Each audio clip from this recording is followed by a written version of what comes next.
మీరెప్పుడైనా ఒక తప్పు చేశారనుకోండి. ఆ తప్పుని అంగీకరిస్తున్నారా?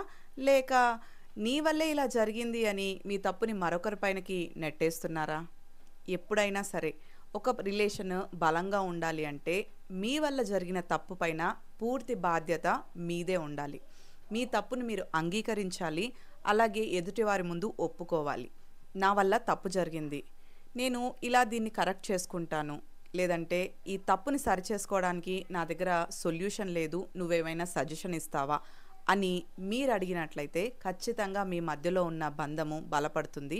ఎదుటివారికి కూడా మీ పైన గౌరవం కలుగుతుంది. మనం మనుషులం. ఖచ్చితంగా తప్పులు చేస్తాం. ఇప్పటి నుండి మీ రిలేషన్‌లో మీ వల్ల ఏదైనా మిస్టేక్ జరిగితే ఖచ్చితంగా దాన్ని అంగీకరించండి. సారీ చెప్పండి. తిరిగి ఆ మిస్టేక్‌ని ఎలా కరెక్ట్ చేసుకోవాలో ఆలోచించి మీ యొక్క బంధాన్ని మరింతగా బలపరుచుకోండి.